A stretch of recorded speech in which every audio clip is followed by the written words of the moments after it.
Olá, uma pesquisa mostra que a agricultura brasileira é mais digitalizada do que a americana. O estudo constatou que os produtores daqui são mais receptivos às novas tecnologias. Fazer uso de algum tipo de tecnologia para auxiliar na tomada de decisão. Essa já é a realidade de mais agricultores brasileiros do que americanos. É o que aponta uma pesquisa realizada pela McKinsey Consultoria e a Embrapa. O estudo foi feito com mais de 750 agricultores, de 7 culturas diferentes, em 11 estados brasileiros antes da pandemia.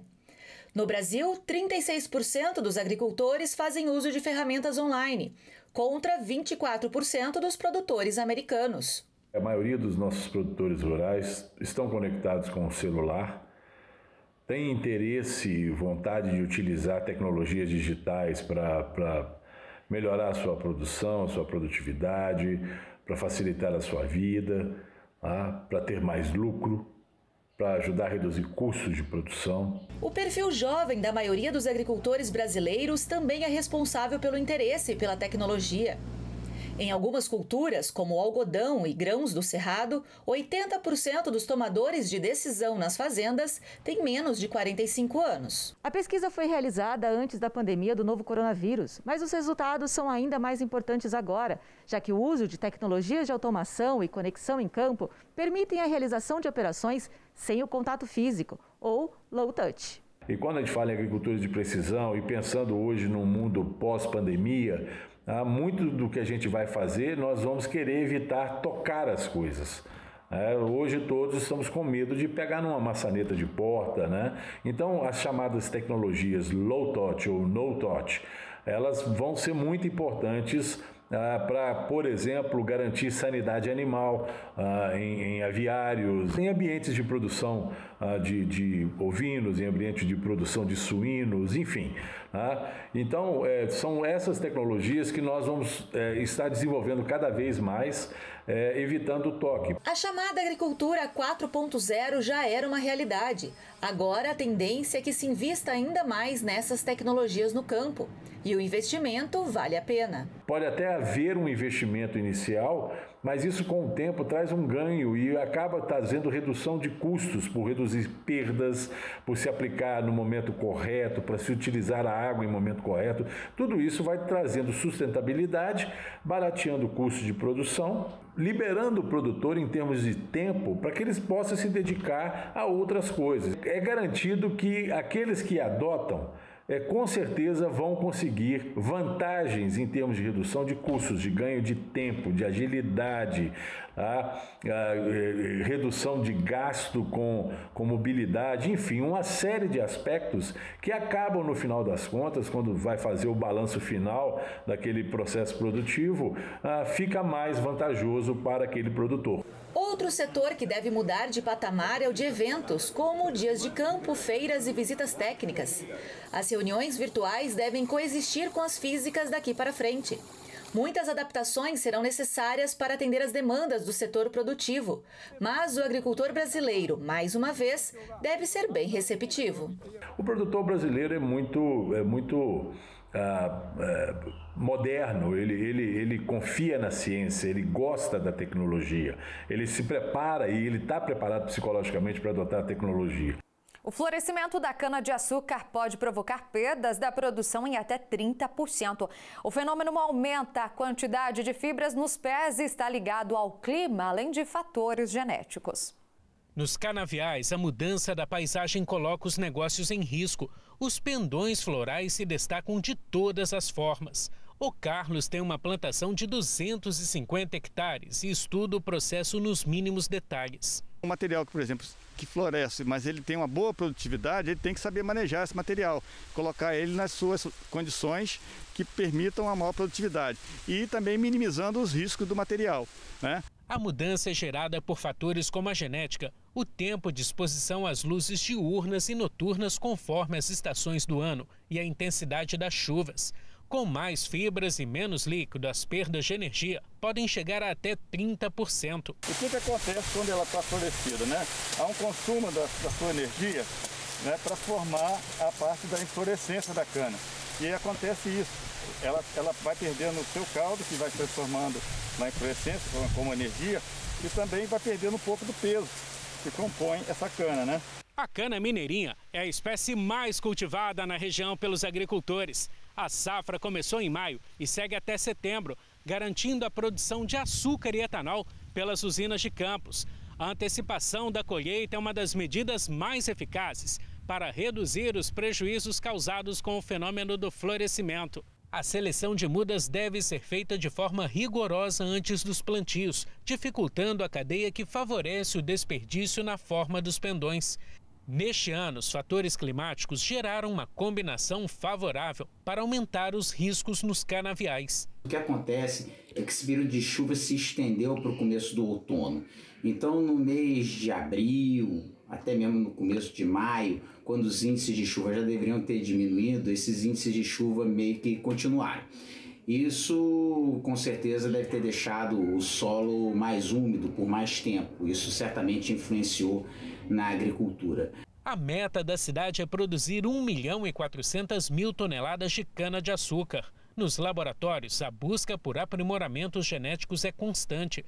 Até a temperatura e a umidade do ar também influenciam para o surgimento dos pendões florais e menos energia natural por cada planta. Esse é um fenômeno que ele ocorre totalmente induzido por condições ambientais.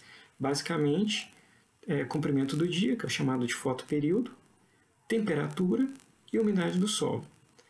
Basicamente vai estar compreendido esse período de fotoindução aí do finalzinho do verão até o outono, onde se você tiver temperaturas noturnas de 18 graus para mais, igual acima de 18 graus, e temperaturas diurnas de até ou igual a 31 graus.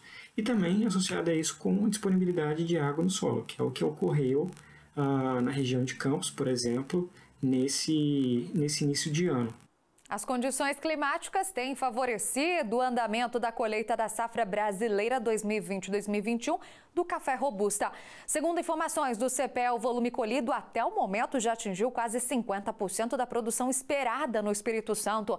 A colheita na região tem encontrado dificuldades, visto que há falta de mão de obra nas lavouras. Devido à pandemia do coronavírus, foram estabelecidas restrições de trabalho no campo, o que impede a contratação de trabalhadores de outros estados. Em Rondônia, o panorama é outro. Até a última semana, 85% do volume esperado já havia sido colhido. Com as incertezas no mercado financeiro devido à pandemia do coronavírus, os pecuaristas estão adiando o abate do boi gordo. Pecuaristas estão atentos aos preços do boi magro e do milho, assim também como a movimentação dos valores do boi gordo no mercado futuro, no intuito de gerenciar a receita. Segundo apurações do CPE, a pandemia do coronavírus e as consequentes incertezas no mercado fizeram com que muitos adiassem ou limitassem o abate do boi, já previsto que as vendas ficassem abaixo das expectativas. O boi magro foi negociado em maio no mercado paulista a R$ 2.933,55, uma alta de 37,3% frente a maio de 2019. Já o milho teve uma alta de quase 35%, fechando a saca de 60 quilos em R$ 47,96. Lembrando que você pode nos acompanhar ao vivo pelo YouTube, é só acessar youtube.com/RecoaNews ou então aproxime a câmera do seu celular desse QR Code que aparece agora aqui na sua tela, que ele vai te levar para o nosso canal. Se inscreva na página para conferir o conteúdo que é exclusivo. Agora, olha só que curioso, um pé de mamão tem chamado a atenção na cidade de São Miguel do Oeste, em Santa Catarina. É que ele produziu mais de 100 frutos de uma só vez. E essa alta produtividade pode ter relação direta com as pragas que atacam a lavoura. A produção impressionou o seu Mário e a vizinhança. Eu nunca vi um mamão com tanta fruta. 102 frutas esse mamoeiro aí, ó. O pé fica no quintal da casa do seu Mário, em São Miguel do Oeste. Ele tem 4 anos de idade. Ele já produziu 3 anos e agora é o 4º ano. E eu nunca vi um pé de mamão produzir 102 mamão. Esse é um pioneiro aqui da região aqui. A média de frutos para um pé de mamão dessa espécie é de 45 a 90 frutos. A nossa equipe procurou a Epagre para saber qual a possível razão dessa alta produtividade. Para este pesquisador, pode ter relação com a geada ou até mesmo com pragas que podem ter atacado a planta. As plantas crescem num tronco único e o que parece ter ocorrido na sua planta foi uma ramificação, que pode ter sido até pela idade da planta, né? Uma ramificação do tronco e que aumentou também o número de frutos da mesma planta, né? Essa ramificação ela pode ter ocorrido por alguns motivos.